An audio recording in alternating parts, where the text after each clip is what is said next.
Olá,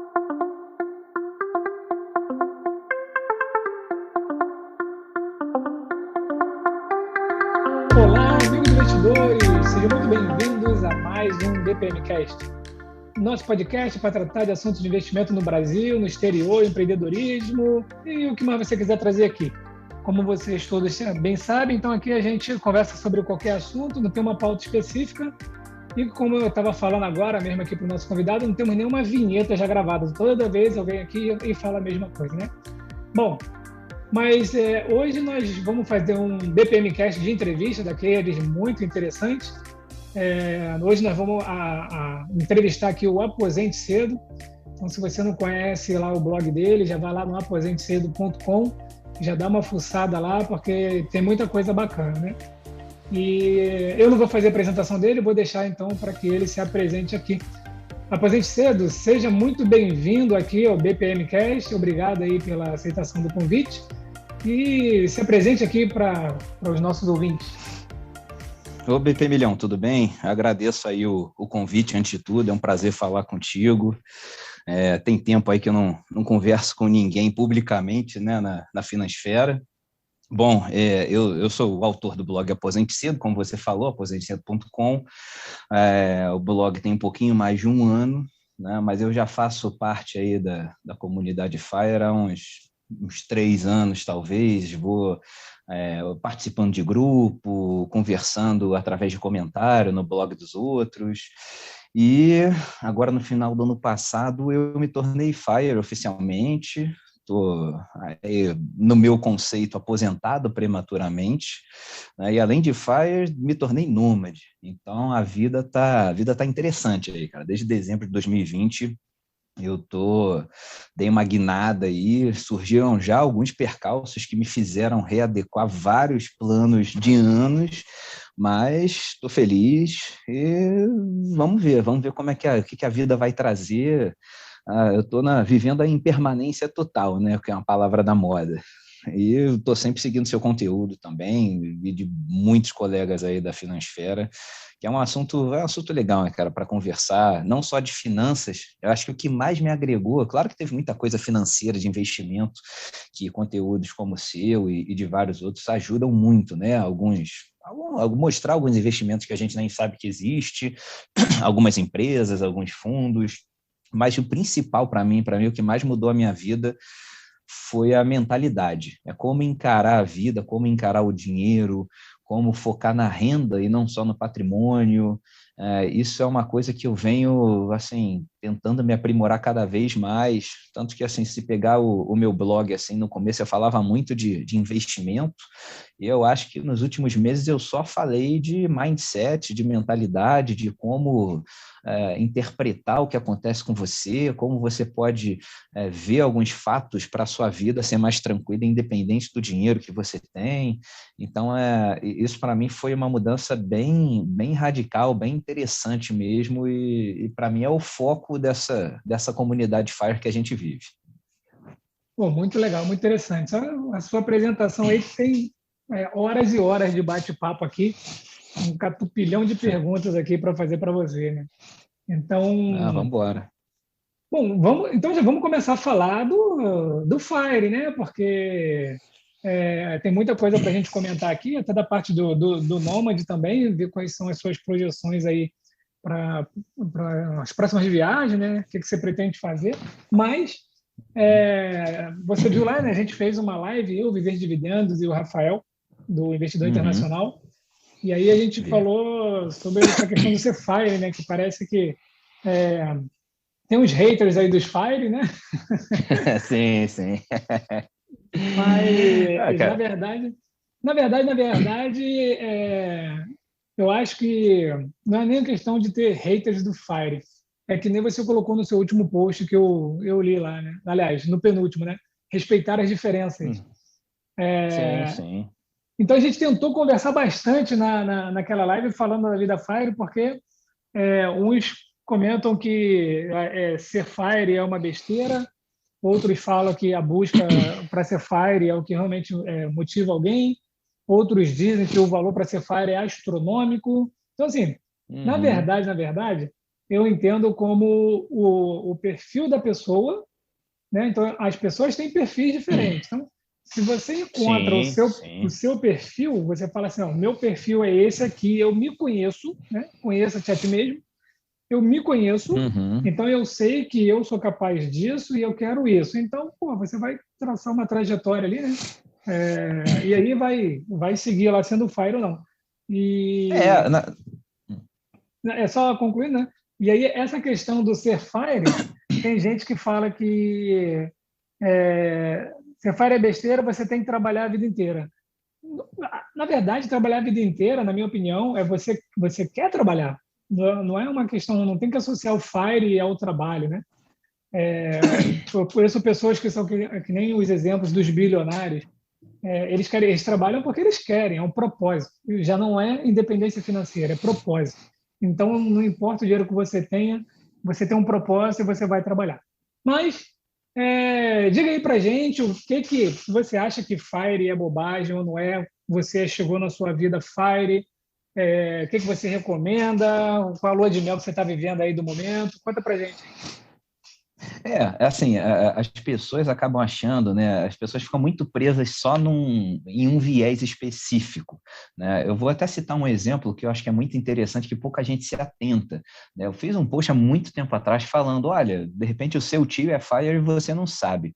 Porque todo mundo acha que Fire é a pessoa lá que está trabalhando, servidor público ou então empregado de empresa privada, e junta bastante dinheiro, pede demissão e pronto, e vai viver a vida. Mas, assim, o FIRE nada mais é do que você conseguir aposentar cedo, né? E cedo a gente tem aí alguns questionamentos de o quanto que é cedo, o quanto que não é.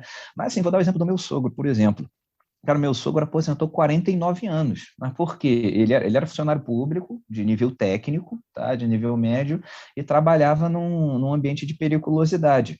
Então, ele tinha lá, por norma do INSS, né, o tempo de trabalho, ele tem um adicional, né, por cada ano trabalhado equivale a 1 ano e meio, por exemplo. Eu não sei exatamente qual é o cálculo, mas ele entrou muito, muito jovem no concurso, então, assim, 49 anos ele estava aposentado. Ele foi aposentado compulsoriamente, inclusive. Então, assim, ele é Fire e nem sabe que expressão é essa, não tem a menor ideia, né? E hoje ele está lá, tem a renda dele, tem a casa própria dele, tem os filhos criados, e chegou a voltar a trabalhar um tempo depois, ficou trabalhando uns 2 anos na iniciativa privada, mas viu que não estava valendo a pena e pronto, cara, assiste televisão, cuida da casa, pô, vai encontrar os amigos na rua, né, dá atenção para a esposa. Então, assim, não é só essa galera assim, tipo, porra, eu vou fazer o possível para atingir isso. Tem gente que acaba sendo sem nem se tocar, né? Atleta também, independente, né? A gente pensa em jogador de futebol que é milionário, mas tem muito atleta que não é milionário, assim, tem uma vida de classe média, às vezes, classe média alta, dependendo do que for. Atleta não consegue, né, trabalhar muito depois dos 40 anos, a maioria.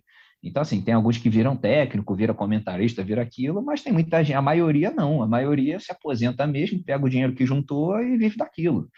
Então, tem muitas pessoas que se aposentam cedo e a gente acaba não percebendo, né? Então, você querer continuar trabalhando ou não é uma opção, tá? Eu até já fui até um pouco crítico demais nesse negócio. Não, o meu plano inicial era parar de trabalhar mesmo, definitivo. Eu sempre trabalhei em dois empreendimentos diferentes, assim, eu sou sócio de duas empresas diferentes. E eu pensava, não, quando chegar a minha hora, que já estava assim, meio que pré-programada há uns 3 anos, eu vou passar para os meus respectivos sócios, né? E vou tinha um acerto assim, vou receber só um percentual X, sem ficar responsável por nada, né? Só porque assim, eu que iniciei esses dois empreendimentos.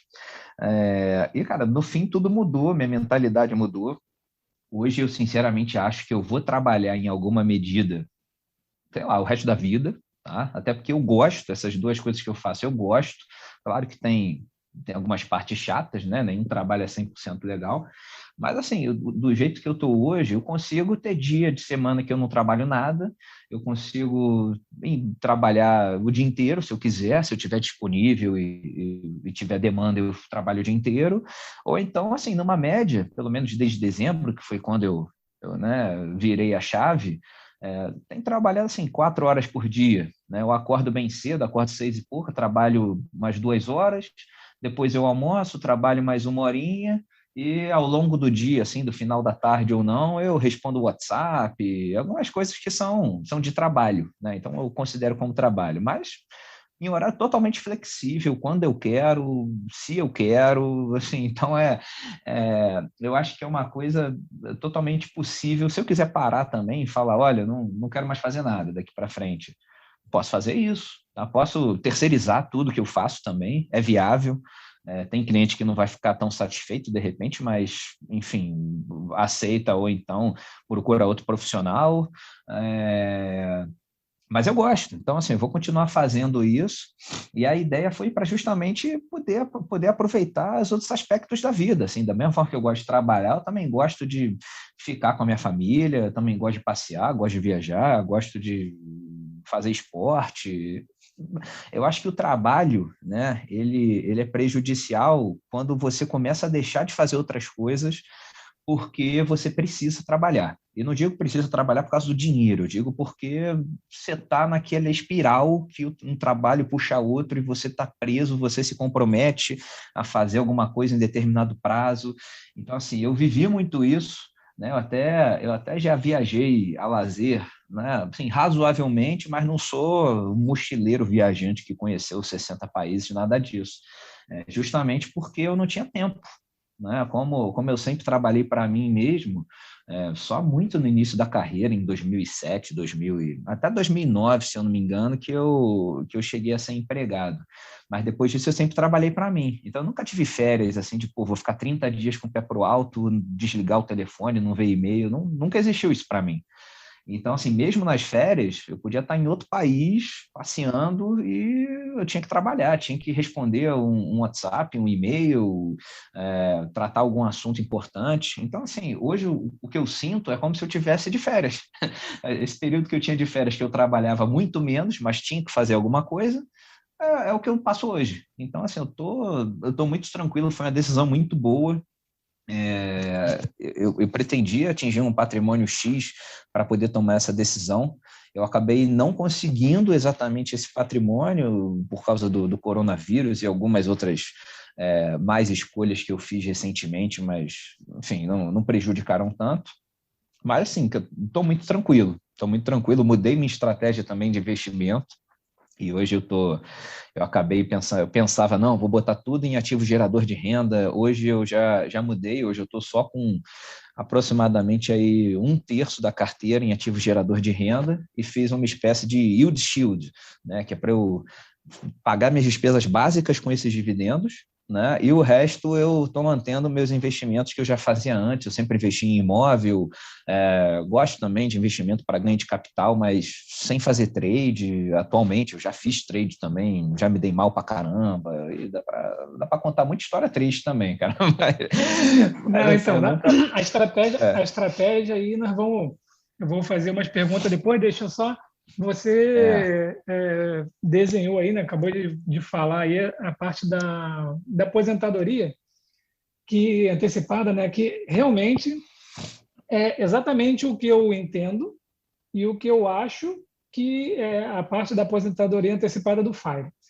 né? Então, as discussões elas ficam em torno de se aposentar ser igual a ser inútil, né? Então, as pessoas pensam sim, assim, não, bom, se eu atingir a FIRE significa que eu não faço mais nada.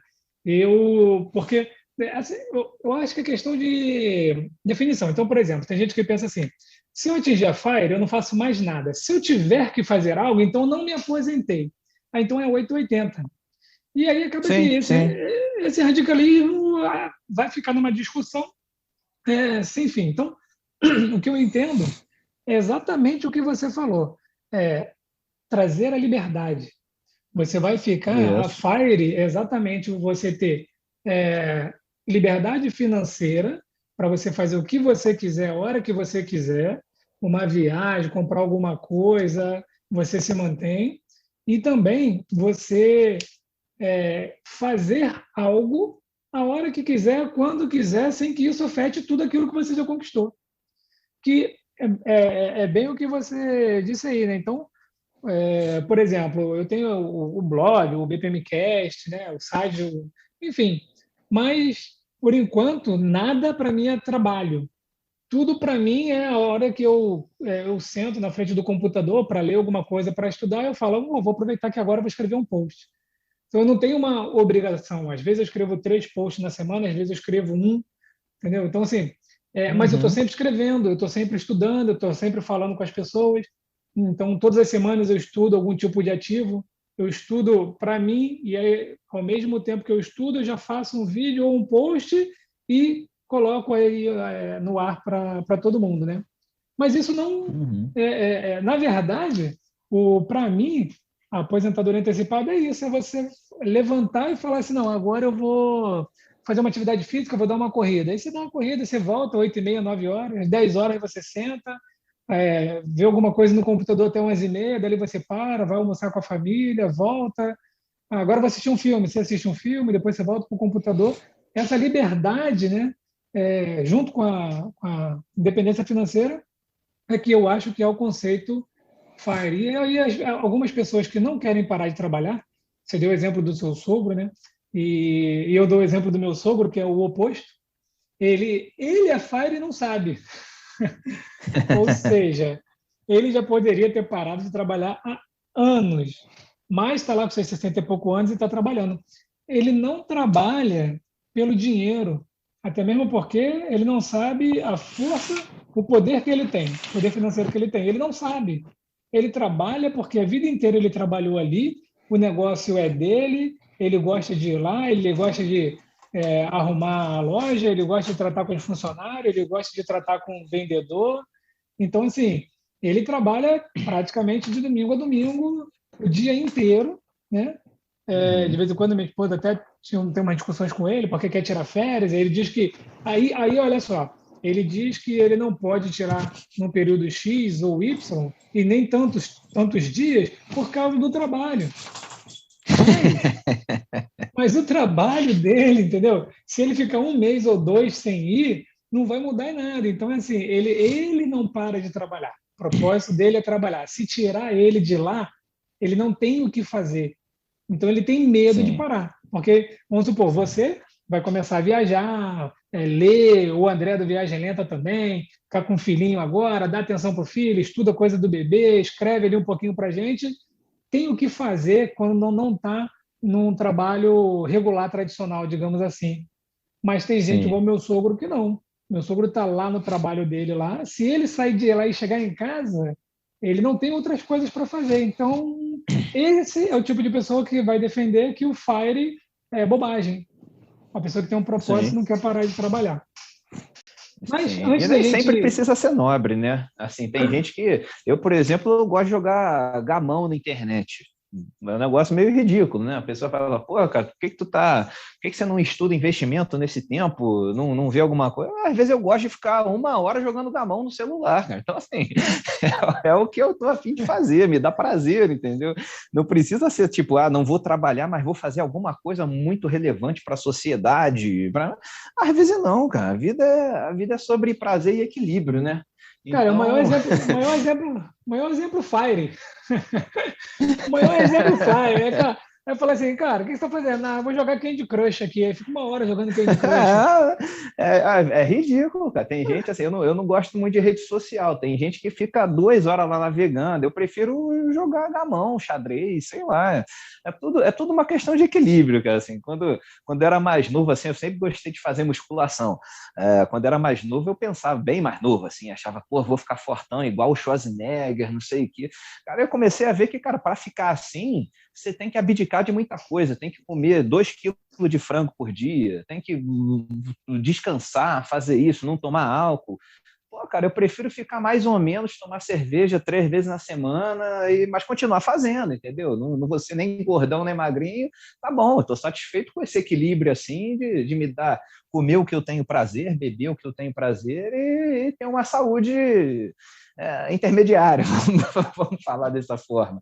É tudo uma questão de equilíbrio e você encontrar qual é o seu, né? Mas, então, olha só, antes da gente passar ali para a parte propriamente dita, da sua estratégia de investimento hoje. Conta para a gente aí um pouquinho. Eu sei que tem lá no teu blog, né? Como que você chegou aí no FIRE, então, né? Onde começou essa caminhada? O que alavancou essa caminhada aí e o que foi o ponto aí que você falou, não, agora eu sou FIRE? Cara, assim, o livro que mudou bastante a minha vida foi o Trabalho 4 Horas por Semana, do Tim Ferriss. Eu li ele, assim, na primeira edição, logo que lançou, li em inglês ainda, sei lá, cara, foi 2008, 2009, não lembro exatamente o ano, mas foi logo que lançou. Não lembro como ele chegou ao meu conhecimento, foi pela internet, de alguma forma. Eu achei o título sugestivo, eu falei, pô, cara, tá aí, eu quero trabalhar 4 horas por semana. Até hoje, eu não trabalho 4 horas por semana ainda, mas eu achei muito legal. E ele fala sobre geoarbitragem, fala sobre você terceirizar os serviços não essenciais. Cara, deixa eu só fazer um adendo aqui que você falou desse livro aí, só te interromper aqui para não perder o fio da meada. Eu li esse livro também assim que foi lançado em inglês. Aí, obviamente, eu não entendi o livro. Falei, cara, isso aqui é um absurdo, não existe como trabalhar 4 horas por semana. Mas eu li um negócio nesse livro aí que eu não entendi e hoje está muito cristalino na minha mente. Sabe o que é? Você falou da geoarbitragem. É você contratar profissionais para fazer coisas para você em outros lugares do mundo.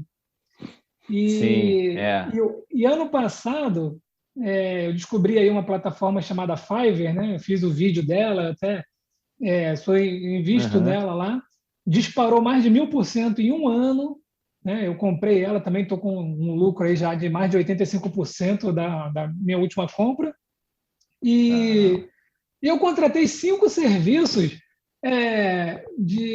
Um cara era do Paquistão, o outro cara era eu não me recordo agora, eram países assim, sabe, países árabes, lá, assim, eu falando inglês com eles, e eles fizeram serviço para mim muito mais barato do que eu procurei no Mercado Livre, no Google, né, em qualquer lugar aqui, era o dobro do preço.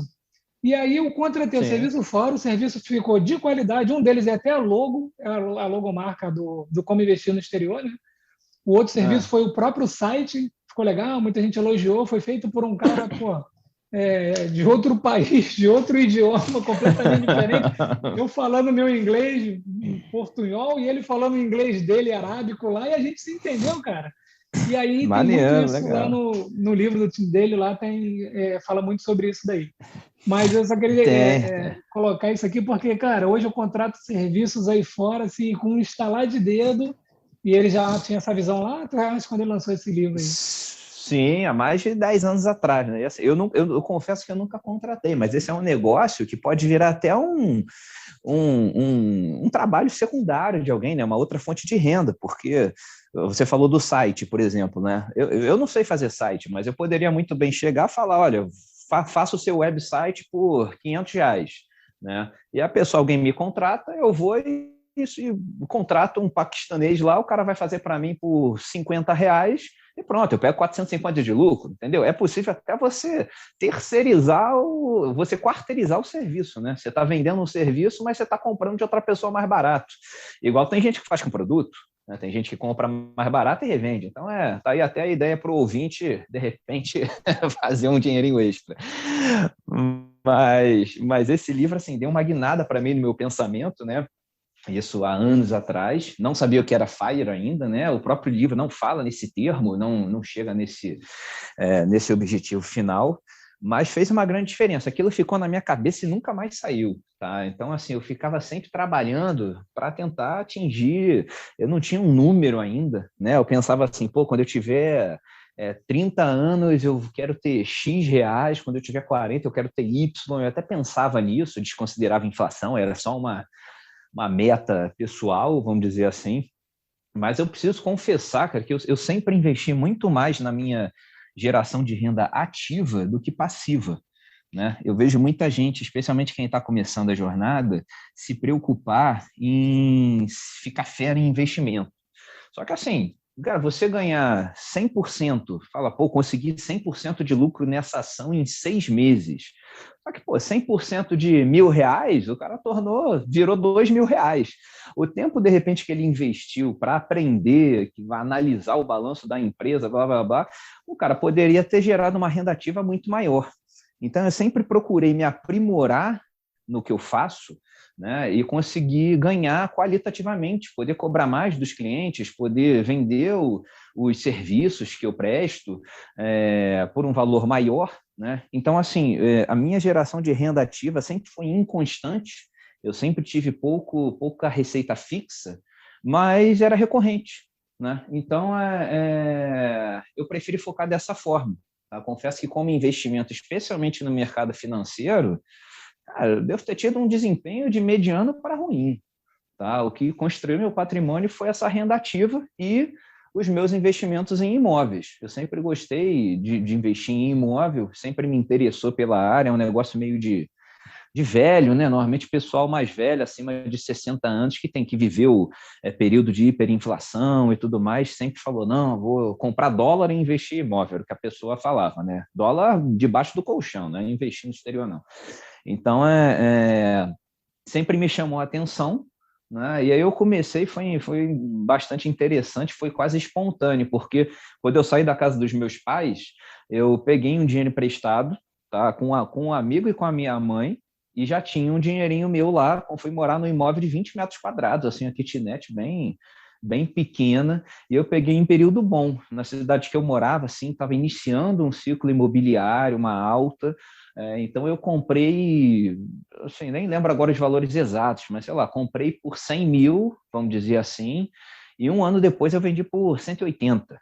Aí, pô, naquele momento, assim, eu acho que tinha uns 24, 25 anos, pensei, pô, cara, ganhei 80 mil, nem pensava em percentual, né? Pensava em valor absoluto, nominal. Pô, ganhei 80 mil, grosso modo, né? Sem contar imposto. Em um ano, cara, morando em imóvel, eu falei, pô, beleza, mudei para outro maior, né? Eu fiz a mesma coisa, precisava de obra e tudo mais, fiz uma reforma. Esse eu vendi, me mudei em 3 meses. Então, assim, eu voluntariamente, né? Eu fui nômade, praticamente, tudo dentro da mesma cidade, mas eu me mudei umas 6 vezes em 2 anos. Eu me mudava, fazia uma melhoria no imóvel, já morando, inclusive, e botava a venda por um valor bem mais alto. Assim, se aparecer comprador, beleza, se não aparecer, ok, estou morando, é onde eu queria morar mesmo. E assim foi, cara. Então, assim, eu consegui multiplicar o meu patrimônio em período de 2 anos, sim, cara, sei lá quantas vezes por cento, tá? E isso está em mim até hoje. Aí chegou no momento que eu falei, pô, chega de me mudar dá um trabalho danado, né? Você até comentou que já se mudou várias vezes, você sabe bem. Cansei e falei, não, agora pelo menos eu já tenho dinheiro suficiente para eu conseguir comprar alguma coisa sem prejuízo de onde eu moro. Aí eu dei uma estabilizada, fiquei 3 anos morando no mesmo lugar e peguei esse dinheiro, fiquei comprando imóvel, vendendo, comprava, vendia e faço isso até hoje, tá? Assim, mais ou menos também aí uns 25 a 30% do meu patrimônio está em imóvel que está à venda, tá anunciado aí no mercado, uma hora vende, entendeu? E eu procuro comprar bem abaixo do preço, né? Inclusive eu invisto em leilão também, mas nem sempre é leilão, às vezes é uma oportunidade mesmo que caiu, e assim vamos fazendo um dinheirinho, né? Não é uma coisa muito frequente, não chega a ser, não me considero investidor profissional nisso, nada disso, mas é uma forma de a gente conseguir multiplicar o patrimônio também, né? Pretendo fazer isso o resto da vida, cara. É uma ótima alternativa ao mercado financeiro para quem tiver a fim de estudar o assunto e ir atrás. Então, mas essa parte dos imóveis aí, né? Você chegou a pegar mais essa parte do boom, né? Naquela época lá de 2008, 9, 10, 11? Peguei de 2011 em diante, assim. Peguei 2011 em diante. Então, o que eu falo é o seguinte, né? Na verdade, dá para ganhar dinheiro com tudo, né? Então, Dá. as pessoas. O problema é o seguinte: o que eu vejo, né? Você olha para o lado, aí tem alguém que ganhou dinheiro, pô, em competição de canário. Aí tu olha lá, o cara, pô, cara cria 5 canários, leva para a competição, vende, aí o canário ganhou lá a cantoria, prêmio, aí ele vende lá por outro por 55 mil um canário, entendeu? Aí o cara olha para o lado e fala assim, caraca, mano, vou entrar no ramo de canário que, pô, ganha dinheiro, né? Mas, na verdade, né, você tem que dominar o que você está fazendo. Você tem que entender o que Sim. você está fazendo. O que você comentou dos imóveis, não fiz por falta de tempo, mas na época de 2007, 8, 9, eu tinha um amigo que foi até ele que me ensinou a investir na bolsa, né? Eu comecei em 2007 por causa dele. E aí, duas coisas Sim. interessantes que eu aprendi com ele, assim, né, para trazer de exemplo, né? Eu aprendi, eu digo que ele foi o meu mentor, né? Porque realmente eu iniciei por causa dele, ele me ensinou muita coisa lá no início, e se ele não tivesse me ensinado aquilo, talvez eu não estivesse aqui hoje.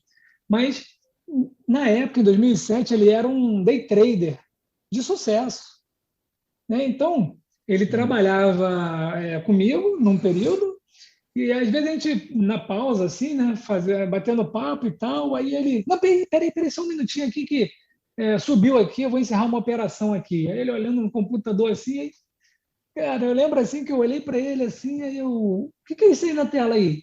Aí, não, isso aqui eu acabei de fazer um trade aqui na Petrobras, na Vale e tal, não sei o quê.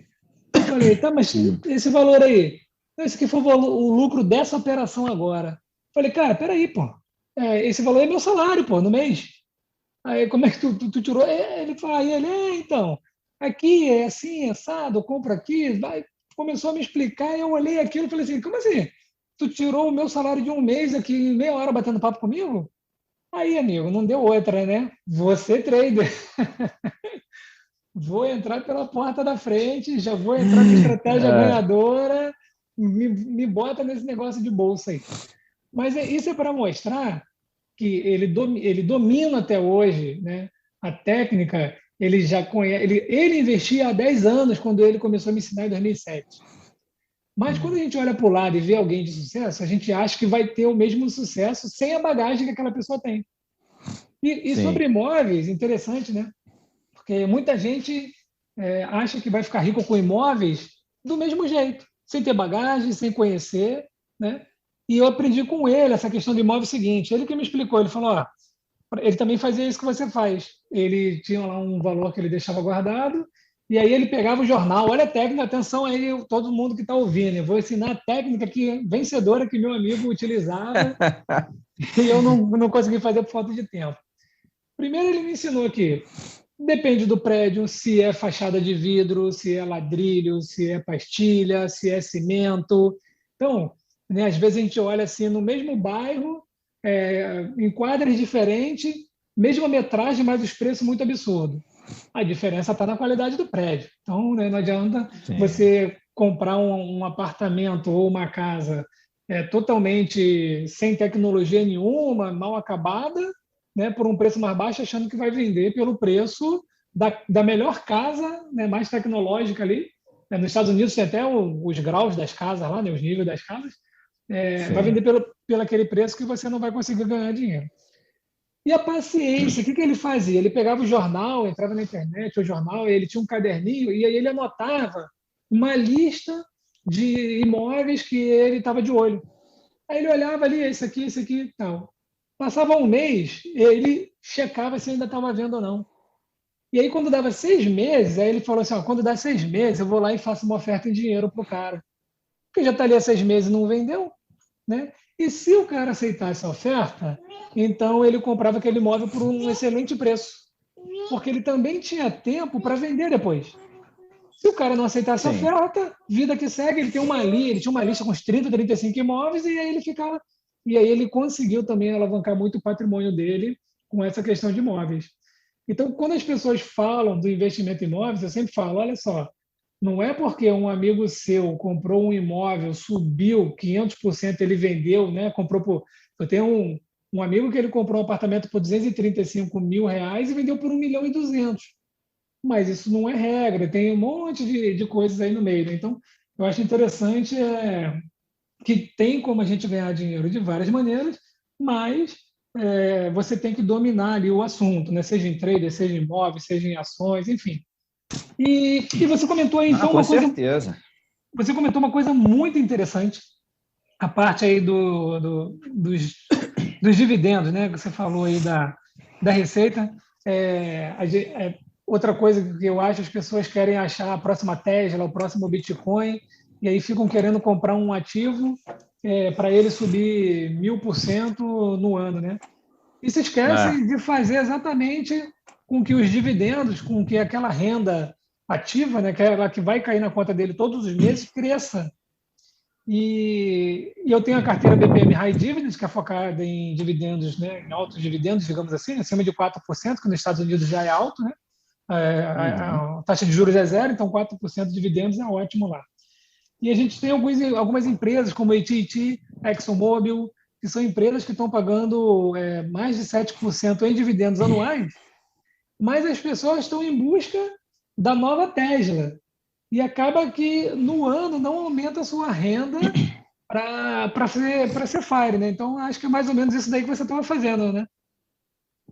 Exatamente. Eu nunca foquei muito em dividendo, assim. Eu confesso para você que até uns, sei lá, até um ano e meio atrás, eu acho que eu não tinha praticamente nada de dividendo. Se eu tinha, eu nem sabia, devia ser algum fundo que reinvestia automaticamente.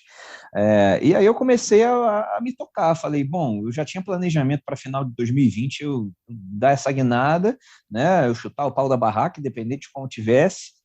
E aí eu pensei, cara, eu tenho que começar a produzir ativo gerador de renda, né? Ver algum tesouro com cupom, ver fundo imobiliário, ação que paga dividendo com bastante recorrência, né? No nível bom. Então comecei a estudar bastante isso, né? E sempre me incomodou muito esse negócio assim, beleza, se eu investir R$ 100.000, está lá gerando 1%, né? Assim, R$ 1.000 por mês de dividendo, só para arredondar. Só que se esses R$ 100.000 virassem 80, caísse 20%, eu me incomodava muito, mesmo que o dividendo continuasse R$ 1.000, entendeu? É indiferente, né? Assim, para a sua vida, né? De uma forma geral, uma vez que você já tem um patrimônio que você está relativamente satisfeito, o que importa é a renda. Né? E até quem me ajudou bastante conversando, trocando muita ideia, foi o Sapien Livre, né?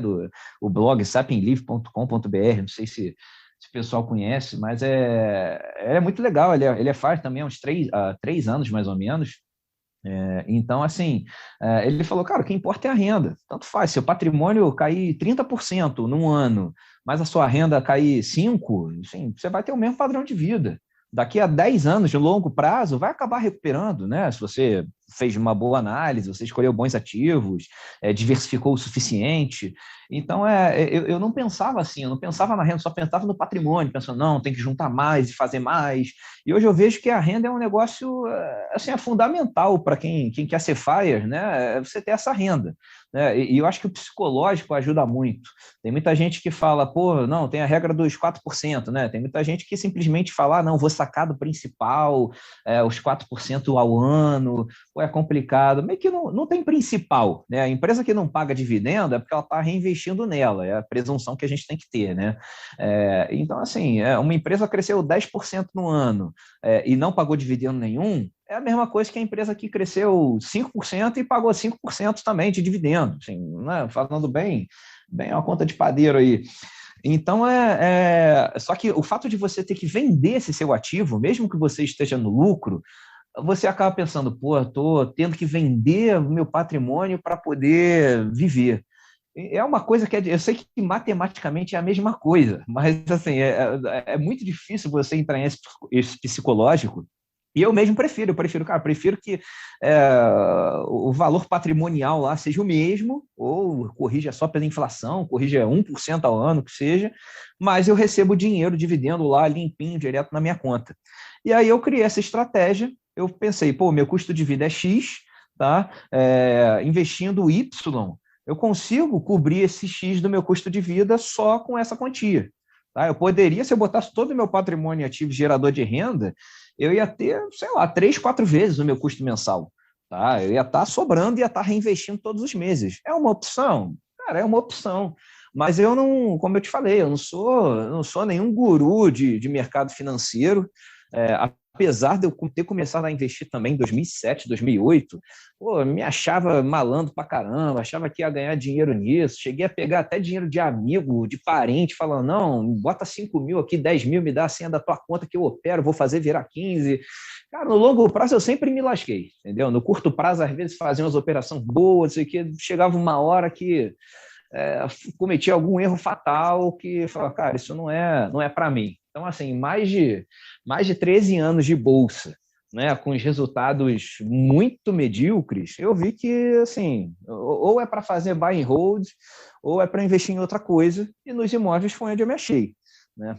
Então, eu tracei essa estratégia, continuo tentando fazer ganho de capital com imóvel, né? Sempre recolhendo imposto, né? O pessoal acha que é tudo limpinho. Tem ITBI, tem ganho de capital, e tem muita despesa e aborrecimento, né? Não tem dinheiro fácil. E uma parte em imóvel, uma parte em ativos diversos, assim, fundo de investimento, ouro, coisa no exterior também, né? Tem lá as ações no exterior, eu devo ter uns 30, 40 ativos no exterior que eu invisto, e o resto está em ativo gerador de renda, que são, acho que tem uns 32 FIIs e 6 ações que são bons pagadores de dividendos, né? Que todo mundo já deve até imaginar quais sejam. E foi o que eu tracei, assim, eu acho que vai dar certo, cara. Eu acho que vai dar certo porque é um bom termômetro. Quando eu vejo que os dividendos não estão cobrindo o meu custo de vida, ou está na hora de eu começar a reinvestir cada vez mais nessa parte da carteira, ou eu preciso abaixar o meu custo de vida, um dos dois, né? Então, eu acho que é um bom termômetro, porque qualquer coisa, 2/3 do patrimônio estão lá separados em outra coisa que eu posso converter em mais ativos geradores de renda. Então, eu estou diversificando bastante e estou criando esse escudo de dividendo aí, que é a primeira barreira se alguma coisa der errada ao longo da jornada FIRE, né? Não, perfeito. A ideia que eu tenho é exatamente essa daí. Converso bastante também com o senhor IF365, já vou citar ele aqui novamente, ele vai ouvir isso daqui. Ele sabe que todo BPMcast eu acabo citando ele, né? Eu acho que ele é um excelente exemplo do que você acabou de falar, nessa questão aí do planejamento da renda que você está recebendo para viver, independente do total do seu patrimônio, né? Ele tinha lá o rendimento dele de 18, 19, 20 mil reais por mês, mais ou menos, muita coisa carregada em fundo de investimento imobiliário, o que julgo que é uma maneira excelente aí para quem quer ser FIRE, né? Porque não paga nada astronômico, mas sempre vai pagar. E a gente passou por um período de pandemia absurdo agora. Eu tive um impacto, mas não foi um impacto que me deixasse preocupado sem dormir, não. Justamente por causa da diversificação, né? E acabou que ele tem lá aquele fundo Tio Patinhas, que é a reserva de emergência dele. Então, todos os meses ele pegava o rendimento do mês anterior. Então, assim, né? A gente está em fevereiro. Então, fevereiro ele vive com rendimento de janeiro, né? Então, ele conseguia planejar, né? Consegue planejar, né? Não, deixa eu ver aqui como é que eu vou gastar esse mês, porque ele já tem o dinheiro todo na mão, como se fosse um salário. E daquele dinheiro, ele já tirava uma parte para corrigir a inflação. Então, ele fazia um cálculo lá, ele pegava uma parte e reinvestia aquilo, que era, né, a correção da inflação do patrimônio dele, tirava lá o fundo Tio Patinhas, que era um fundo de reserva de emergência que ele criou, né? E o resto era para ele gastar no mês. E ele não gastava tudo o que ele tinha reservado para gastar no mês. E aí é interessante fazer sempre o OBZ, né? O orçamento base zero. Chegou no último dia do mês, se sobrou dinheiro, você investe, no mês seguinte você vive só com aquela quantia que você tem para o mês, né? E independente da renda cair ou não, né, do patrimônio cair ou não, você está recebendo a renda, né? Então, eu acho que o que você faz aí, que é para garantir, né, tem uma parte que está em dividendos, né, digamos assim, que é a renda que você tem para viver mês a mês, e a outra parte que está numa outra situação, aproveitando a oportunidade, porque o mais importante é aproveitar a oportunidade. E você, como você achou no mercado de imóveis, cara, quem tem dinheiro na mão tem oportunidade de montão por aí, né? Eu acho que isso daí é o ideal. Agora, sim. uma terceira parte aqui do nosso bate-papo. E essa vida de nômade aí? Conta para a gente aí se você já tem um planejamento por onde você vai passar. Você está alugando, ficando em Airbnb, em hotel? Diz aí para a gente. Eu tenho dois planejamentos aqui que eu peguei do Facebook há mais de 15 anos, de uma pessoa que fez os Estados Unidos inteiro de carro e fez a Europa inteira de carro também, né? Então, esses aqui estão guardados para fazer no futuro. Mas conta aí para a gente se você tem algum planejamento desse tipo aí. A vida a gente tem que ir dançando conforme a música, né? O meu planejamento inicial aqui, né, com a minha esposa também, era ir para a Europa, tá? Ou o plano B seria ir para o Uruguai um tempo, tá? Isso no final do ano passado, né? E aí veio essa pandemia, isso já de alguns anos.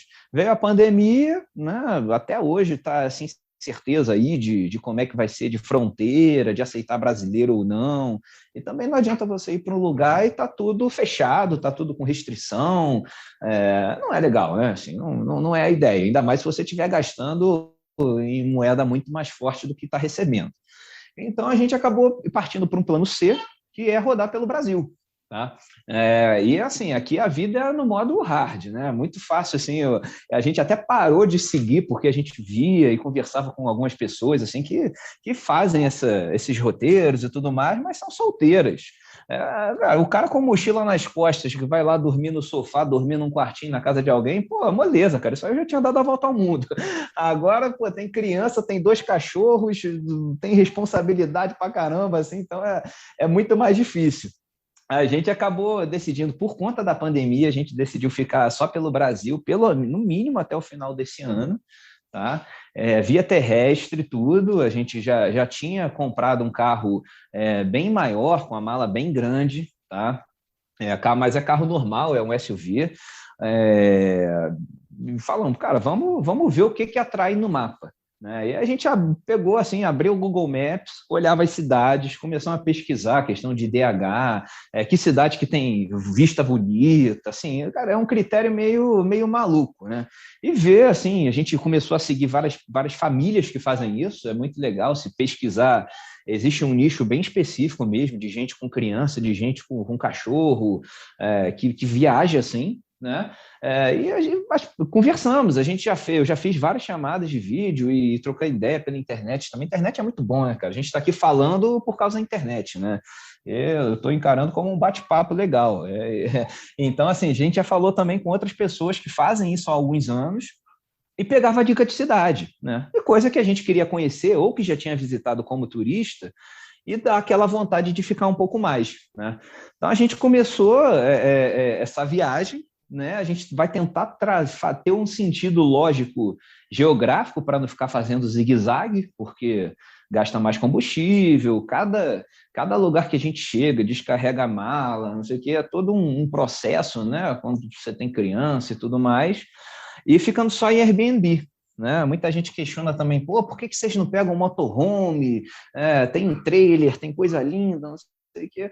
Primeiro porque nenhum motorhome, por mais bacana que seja, é tão confortável quanto uma casa, né? Quanto um apartamento. Uma cama com colchão de verdade, com um travesseiro bom, com uma cozinha de verdade, é muito melhor do que um motorhome improvisado.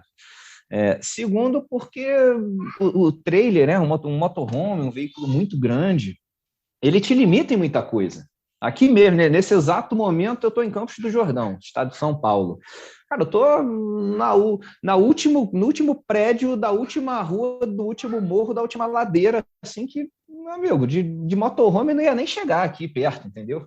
Então, você fica muito restrito a alguns lugares, daí a escolha de um carro comum, né, para a gente poder chegar em qualquer lugar, parar em qualquer vaga normal da rua, e atende bem, né? A gente fez um processo aí de detox material, né? A gente estudou muito sobre minimalismo, entranhamos isso na nossa cabeça.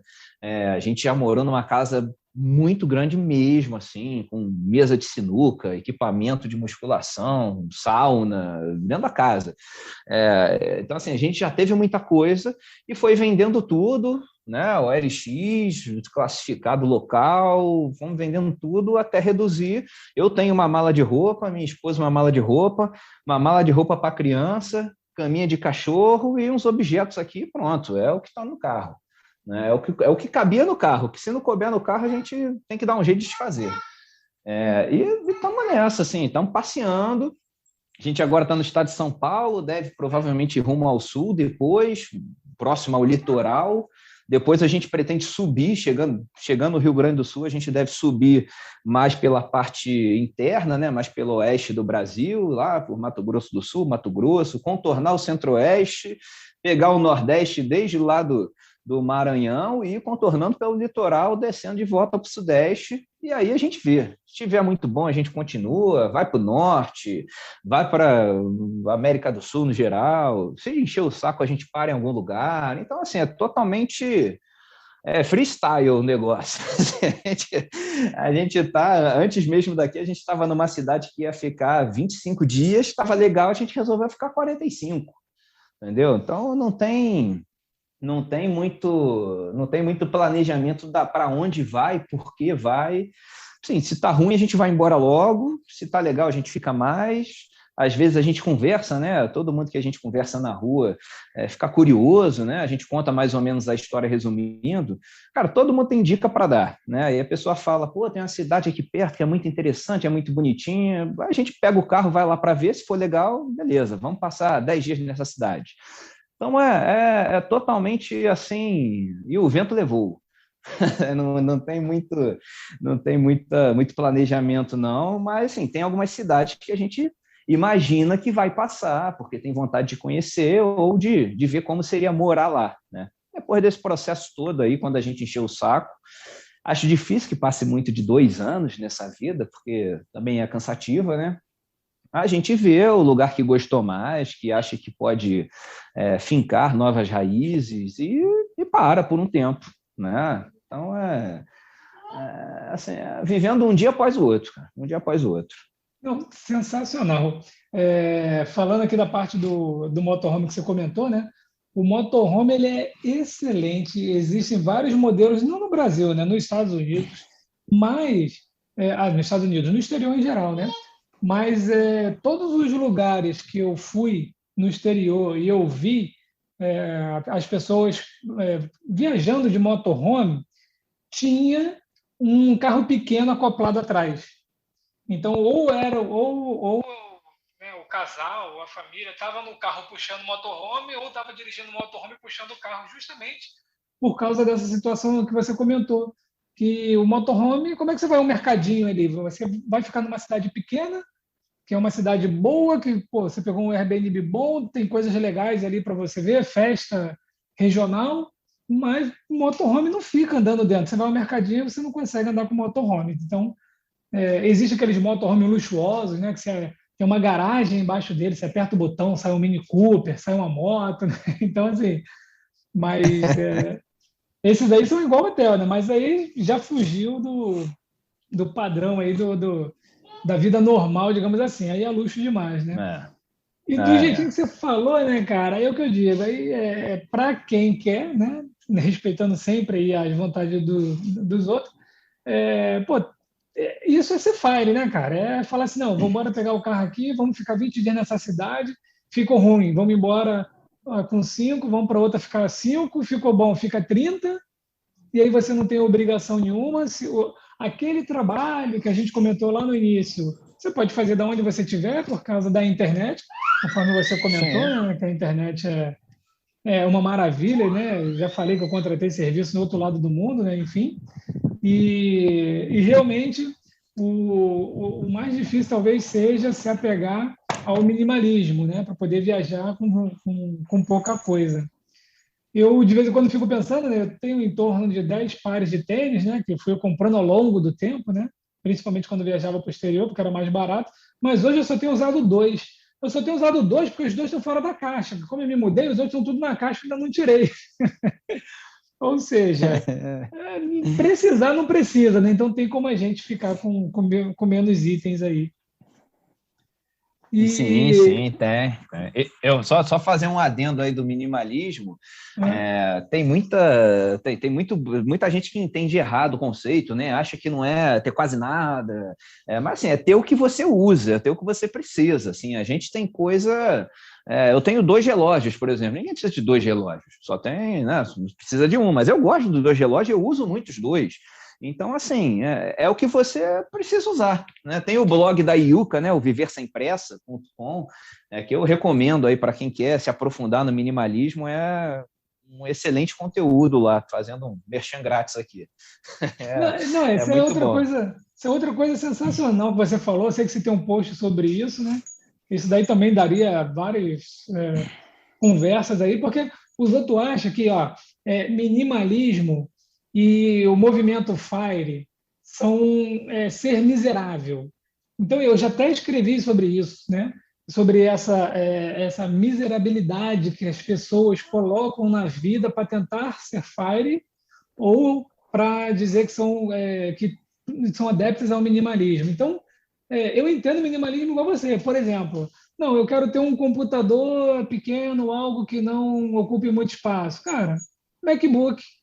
Ah, mas MacBook é caro, vou comprar um positivo usado. Minimalismo é você. Não dá. Mas aí entra aquela galera do Extreme, né? Extreme Fire, o cara que mora no carro, no estacionamento, usa o Wi-Fi do mercado do lado e toma banho na academia, para ele não gastar Não, com não isso. dá, não dá.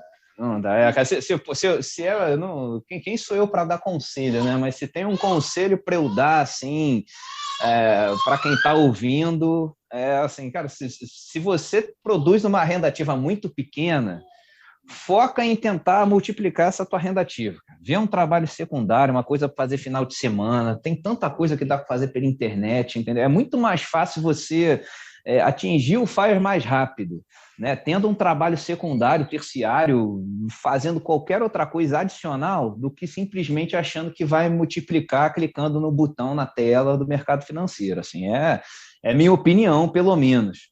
A pessoa focar em educação própria e em outras fontes de renda é muito melhor do que simplesmente investir. Claro que tem que investir, claro que tem que saber o que está colocando dinheiro, né? Até porque a gente está trocando tempo pelo dinheiro, mas pô, o cara que está ganhando aí salário mínimo, 2 mil, 3 mil, é muito mais importante ele focar em renda ativa para ganhar 5, 6, 10 do que ele ficar aportando R$ 100 por mês, tentando achar qual é a ação da moda, o que vai disparar, o que tem o yield maior.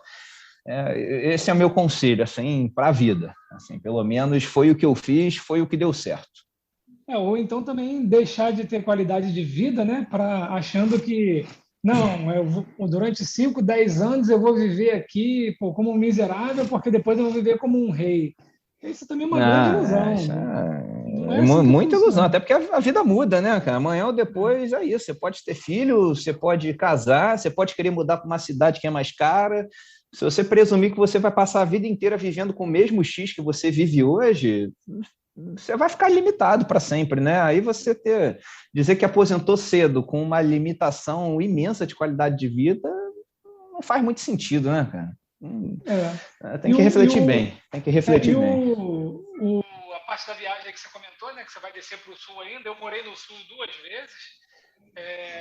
Vou te dizer, hein? Depois você me diz se eu estou errado ou não.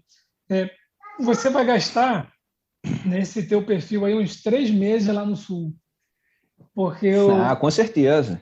cara, quando você desce ali, vamos começar já por. Bom, Curitiba já tem umas coisas legais ali para você visitar, né?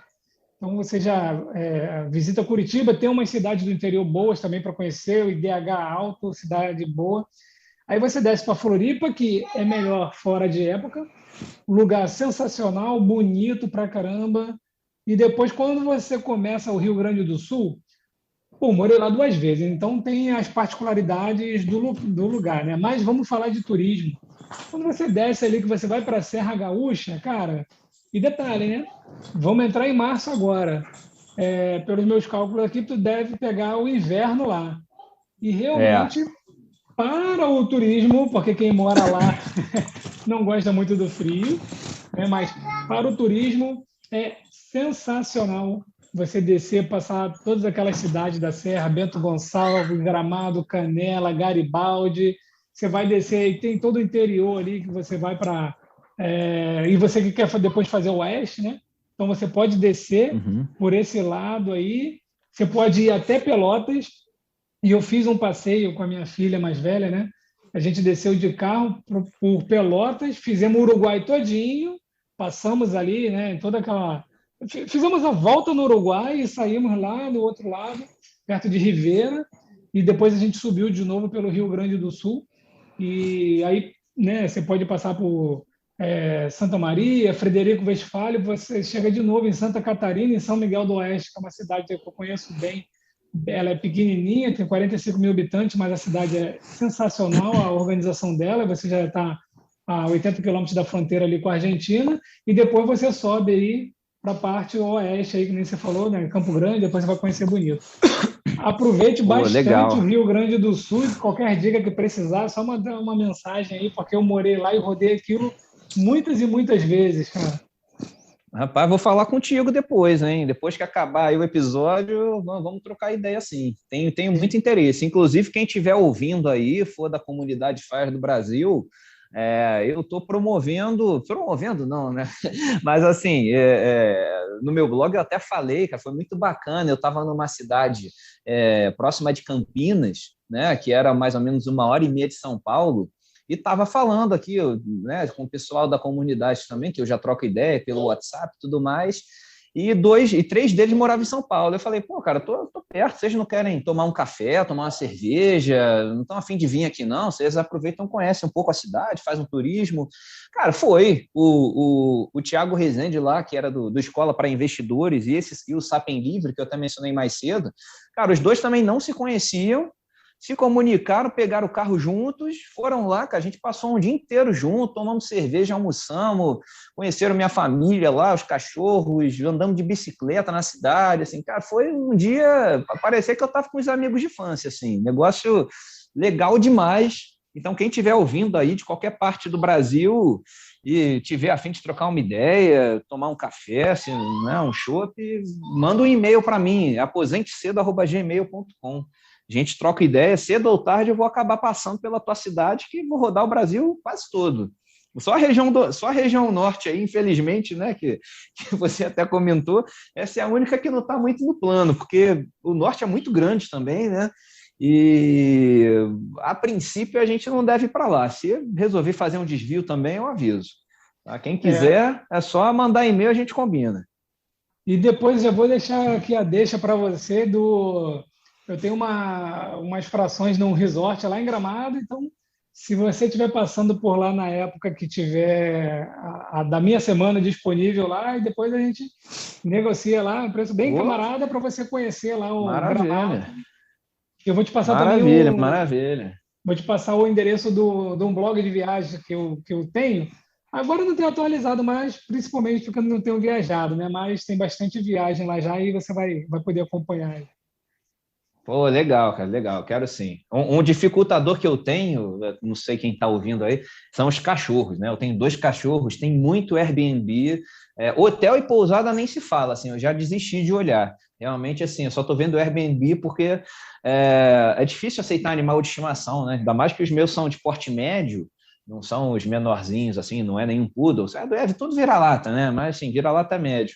Então, sim, eu vou filtrar uma cidade, às vezes tem lá 200 Airbnbs, até um preço tal que eu estou disposto a pagar, aí eu boto o filtro, permitido animais, cai para 30. Assim, é uma restrição bem triste mesmo, que eu tenho que conviver, limita muitas opções. Então, se você está pensando em viajar com animal, olha com atenção, com carinho, porque acaba sofrendo um pouquinho aí, às vezes tem que pagar um pouquinho mais só por causa disso, às vezes você se limita a um lugar que não é o ideal, mas é isso, né, cara? É parte da família que também, vamos embora, já está 8 anos com a gente, tem que seguir. Não, é verdade. Eu tenho um aqui de 13 anos que acompanha a gente, né? E quando eu cheguei aqui em Belém também, as opções de Airbnb não me agradavam muito. E eu tive que conversar com a proprietária lá, dizendo que ele não latia, que ele não soltava pelo e tal, enfim, né? Para conseguir que ela aceitasse, porque eu queria ficar naquele Airbnb. Então, realmente é um dificultador, principalmente para quem vai pegar voo, né? E eu descobri até uma coisa no voo, porque naquelas fileiras do voo, apesar de serem 3 assentos, tem 4 máscaras de oxigênio. E como estava eu, minha esposa, minha filha, bebezinho, né? E o cachorrinho, éramos 5 respirando, então não pode. Aí. Caraca! Olha essa. Tem máscara para o animal também? Não sabia disso, não. Eu também não sabia, porque eu sempre viajei de carro com ele, né? Essa agora eu vim por causa da minha filha pequenininha, então a gente não veio de carro para o norte, né? E aí o senhor que estava no meio trocou de lugar, porque aí ficou eu e o cachorro, minha esposa e nossa filha, e aí sim seriam 4 máscaras em caso de necessidade. Então, é mais um fator de planejamento. Tudo pode dificultar um pouquinho, mas a vida é boa assim também. A gente faz a escolha, não dá para ficar se lamentando de como poderia ter sido. Se eu tivesse solteiro até hoje, eu ia estar lá em Bali, na Ásia. Não, cara, você casou, você tem filho, você pegou cachorro, gato, periquito. Cara, a vida é assim, aceita e vai ser feliz. É só planejar em cima disso. Não adianta se lamentar. Tem felicidade em todos os estilos de vida. As pessoas, não adianta achar que o estilo de vida X é feliz e o Y é ruim. Não, isso aí está na pessoa, independente. Tem gente que tem dinheiro e está aí sofrendo depressão, tem gente que mora num casebre e está feliz da vida. Então, isso aí vai muito da pessoa. Com certeza. Bom, meu camarada, a gente já está aqui mais de 1 hora batendo papo, né? Temos aí as obrigações com as pequenininhas aí. Com certeza. Eu queria, então, te agradecer imensamente aí a aceitação do convite. Obviamente, tem muita coisa para a gente falar, né? Depois a gente vai voltar a bater papo aí a hora que você quiser. Tem muita coisa bacana ali no teu blog também que dá para a gente bater papo. E o próprio público, né, que vai ouvindo a gente, ele vai comentando, vai achando muito interessante. Eu deixo aqui até o convite das pessoas que estão ouvindo, se quiserem deixar algum questionamento aí, alguma dúvida, alguma pergunta, pode ir lá no blog lá do aposentecedo.com, ou então deixar nos comentários aqui dos players e também no YouTube, e ele vai responder. E convido todo mundo também a deixar aí qual é o tema que a gente deve debater na próxima live, que vai ser com Viver de Dividendos e Investidor Internacional, né, agora na primeira semana de março. Então, eu já recebi aí algumas sugestões de falar sobre ETF ou stock picking, falar sobre dividendos ou não, empresas de crescimento. Então, depois eu vou fazer uma enquetezinha e aquela que ganhar a gente vai debater bastante aí um assunto que seja um tanto quanto polêmico como foi o do FIRE. Então, Aposente Cedo, agradeço. Vou deixar aqui o espaço para você se despedir aqui do pessoal, deixar a mensagem que você quiser aqui e já deixando um convite aí para a gente conversar num outro momento também. Que isso, eu que agradeço o convite aí, cara. O papo para mim foi muito bom a gente trocar essa ideia, né? É o que eu te falei, para mim isso aqui é uma conversa que só tem a enriquecer, né? Nem me toco que vai ter gente ouvindo depois. Para mim, o que importa é a nossa conversa e mais gente entrando na discussão aí, podendo comentar alguma coisa, dar sugestão, falar mal, pode falar. O importante é o diálogo, né? Desde que seja com respeito. Quem quiser aí é só fazer contato, entra lá no blog, manda e-mail para mim, né? aposentecedo@gmail.com. E já deixando aqui também, né, minha sugestão de leitor e ouvinte para a próxima live aí com Viver Dividendos e o Rafael, eu acho que ia ser legal vocês falarem também sobre investimentos assim, fora dos Estados Unidos. Tem muito fundo e muita ação lá da China, né, que às vezes até está listado na Bolsa Americana, mas tem muita coisa alternativa aí no mercado asiático que ficou parado muito tempo e eu mesmo conheço muito pouco. Eu tenho um fundo do Morgan Stanley, que só investe no mercado asiático, cara, está performando muito bem. Vou até te mandar depois o o negócio é fundo multimercado, né? Que é igual desses aí que tem XP, Oraman, esses fundos aí que cobram taxa de administração alta, o pessoal não gosta muito, mas eu gosto. Se tá rendendo bem, cara, eu pago a administração com gosto. Então, fica a sugestão aí para vocês falarem alguma coisa voltado para o mercado asiático. Opa, tá anotado aqui, me manda sim, eu vou dar uma olhada. Acaba que o investimento no Brasil acaba banalizando o investimento no exterior, né? Então, o fundo no Brasil tem essa baixaria aí de 2,20, né? 2% aí de administração, mais 20% de performance. Aí, bom, a gente acha que o fundo lá no exterior também tem essa... Mas a performance é completamente diferente. Mas é um assunto muito interessante, sim. Eu andei... Beleza. Esse mesmo tem, cara. Eu paguei taxa de entrada. Eu acho que eu paguei taxa para aplicar 1,5%, assim, sei lá. Eu botei $10 mil e já me comeu 150, assim, para entrar. Eu falei, porra... Mas, assim, 2 meses depois já tinha subido 15%, entendeu? Então, eu falei, pô, beleza, valeu a pena. Então, assim, taxa também tem umas que são meio salgadas, assim, mas se souber o que você está fazendo, para o longo prazo e tudo mais, né? Tem que estudar. Que a diferença lá fora é exatamente essa, né? Você paga pelo serviço bem prestado do gestor. Aqui no Brasil, você paga independente do serviço prestado do gestor.